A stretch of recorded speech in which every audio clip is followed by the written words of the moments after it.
ഇന്ന് ഞാൻ ഓണ സ്പെഷ്യലായിട്ടാണ് വന്നിരിക്കുന്നത്. ഒരു മാമ്പഴ പായസം. മാങ്ങയൊക്കെ ഞാൻ അരിഞ്ഞ് സെറ്റാക്കി വെച്ചിട്ടുണ്ട്. നമുക്കുണ്ടാക്കാം എന്നാ. ഇത് ഞങ്ങളുടെ മാവിലെ മാമ്പഴമാണ്. മാമ്പഴം ഒത്തിരി ഉള്ള സമയത്ത് ഞാൻ ഫ്രീസ് ചെയ്ത് വെക്കും. നല്ല മധുരമുള്ള മാമ്പഴമാണ്. നമ്മുടെ ഉരുളി അടുപ്പേൽ വെച്ചു, ചൂടായിട്ടുണ്ട്.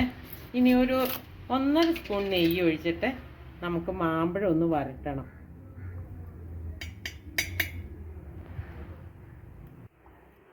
ടീസ്പൂൺ മതിയേ.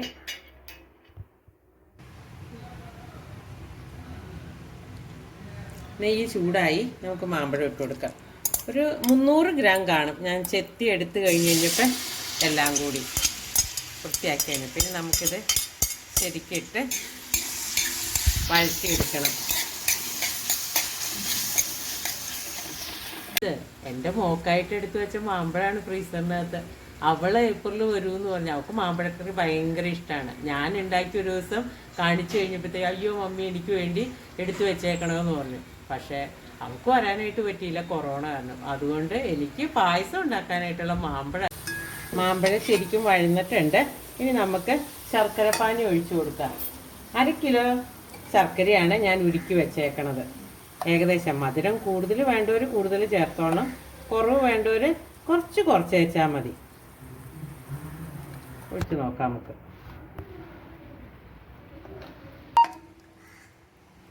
ഇനി ശർക്കരയെ കിടന്ന് ഒന്ന് ശരിക്കും വേവട്ടെ കേട്ടോ. ആ മധുരമൊക്കെ അതിനകത്തേക്ക് പിടിക്കണം ശരിക്കും.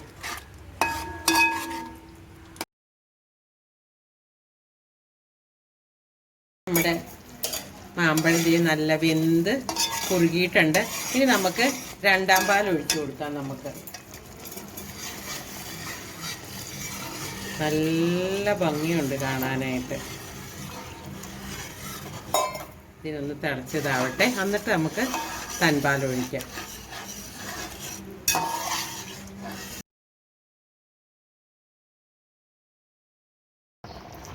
ഇത് കണ്ടോ, ഒരു 3/4 കപ്പ് ചവ്വരി ഉണ്ട്. ഞാനത് നേരിയതായിട്ട് വറുത്ത് 1 കപ്പ് വെള്ളം ഒഴിച്ച് തിളപ്പിച്ച് തിള കയറി കഴിയുമ്പോൾ നിങ്ങൾ ഓഫ് ചെയ്ത് വയ്ക്കണം. എന്നിട്ട് ഒരു 10-15 മിനിറ്റ് കഴിയുമ്പോഴേക്കും നമ്മൾ ഇങ്ങനെ അരിപ്പയിലേക്ക് ഇട്ടിട്ട് പൈപ്പിൻ്റെ കീഴെ കാണിക്കണം. കണ്ടോ, നല്ല മുത്തുപോലെ കിടന്നോളും. ഇങ്ങനെ നല്ല വിട്ട്. ഇനി നമുക്ക് ഇതിനകത്തേക്ക് അതങ്ങ് ഇട്ട് കൊടുക്കാം. ഇതിനകത്തേക്ക് കടന്ന് ഇനി ഇതിനകത്തും നല്ല മധുരമൊക്കെ പിടിച്ച് നല്ല ഇതായി കഴിയുമ്പോൾ നമുക്ക് തൻപാൽ ഒഴിക്കാം.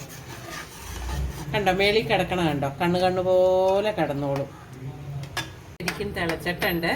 ഇനി നമുക്ക് ഞാൻ 5 കശുവണ്ടി എടുത്ത് കുറച്ച് നെയ്യിനകത്ത് വറുത്തെടുത്തു. പിന്നെ 5 ഏലക്കായും ഇത്തിരി പഞ്ചസാരയും കൂടി കൂട്ടി പൊടിച്ചത്. ഇത് നമുക്ക് ഇടാം. ഈ കശുവണ്ടി വറുത്ത് പൊടിച്ച് ചേർക്കണ എന്തിനാന്ന് വെച്ച് കഴിഞ്ഞാൽ കൊഴുപ്പിനായിട്ടാണ്. ശരിക്കും അങ്ങോട്ട് കൊഴുത്ത് നല്ല രുചി വന്നോളും. നമുക്ക് മധുരം ക്രമീകരിക്കാനായിട്ട് ഇത്തിരി ഉപ്പിട്ട് കൊടുക്കാം നമുക്ക്. അത് കഴിഞ്ഞ് തൻപാൽ ഒഴിക്കാം നമുക്ക്.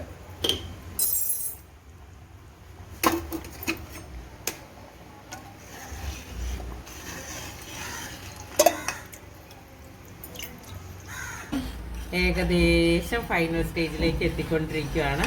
ഇനി ഒന്ന് ശരിക്കും ആവി കയറി കഴിഞ്ഞ് കഴിഞ്ഞാൽ നമുക്ക് ഓഫ് ചെയ്യാം. ടേസ്റ്റ് എല്ലാം നല്ല കറക്റ്റാണ്. മധുരം എല്ലാം വന്നേക്കുന്നത് 1/2 കിലോ കറക്റ്റാണ് ഇതിന് എനിക്ക് വന്നേക്കണത്. ഒരു കുഴപ്പമില്ല. ഇനി മധുരം കൂടുതൽ വേണ്ടവർ മാത്രം ആഡ് ചെയ്ത് വെച്ചാൽ മതി, ഒട്ടും കുറയ്ക്കണ്ട. നമ്മുടെ തിള കയറി തുടങ്ങിയത് കണ്ടോ, പൊട്ടി വന്നു തുടങ്ങിയത് കണ്ടോ. ഇനി നമുക്ക് ഓഫ് ചെയ്യാം, അല്ലെങ്കിൽ പാല് പിരിഞ്ഞങ്ങ് പോവും. ഇനി നമുക്ക് കശുവണ്ടിയും എല്ലാം വറുത്തിട്ട് വെച്ചാൽ മാത്രം മതി. ഇട്ട് കൊടുക്കാം നമുക്ക്. കശുവണ്ടി മൂത്ത് തുടങ്ങി. കശുവണ്ടി നമുക്കിടാം.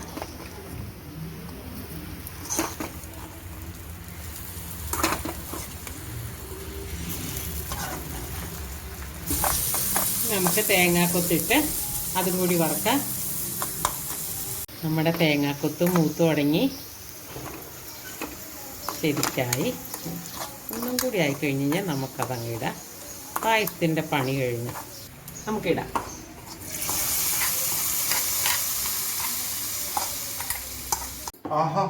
നല്ല പായസം. ഇതെന്താ ഇത്? ഇത് മാമ്പഴം നമ്മുടെ മാവേലത്തെ ഞാൻ അന്ന് പറിച്ച് ശാലുവിന് വേണ്ടിട്ട് വെച്ചില്ലായിരുന്നു. കുറച്ച് തരൂ. ശരിക്കും ഉണ്ടല്ലോ, എനിക്ക് ഭയങ്കര വിഷമം എന്റെ പിള്ളേര് ആരും ഇല്ലാത്തത് കൊണ്ട്. അവർക്കിത് ഭയങ്കരമായിട്ട് ഇഷ്ടപ്പെട്ടതിന് ശരിക്കും മിസ് ചെയ്യും എന്റെ മക്കള്. എന്റെ ജെയ്ക്സൂട്ടനും ഈദൂട്ടനും പായസം ഭയങ്കര ഇഷ്ടമാണ്. എന്റെ കൊച്ചുങ്ങൾ വരുമ്പോ തീർച്ചയായിട്ടും ഞാൻ എന്നെ അടുത്ത പ്രാവശ്യം ഉണ്ടാക്കി കൊടുക്കും. അപ്പൊ നമുക്കിനി അടുത്ത വീഡിയോയിൽ കാണാം. എല്ലാവർക്കും ബൈ. എൻ്റെ വീഡിയോ കാണണം, സബ്സ്ക്രൈബ് ചെയ്യണം, ഇഷ്ടപ്പെട്ടു കഴിഞ്ഞാൽ ലൈക്ക് ചെയ്യണം, കമന്റ് ചെയ്യണം.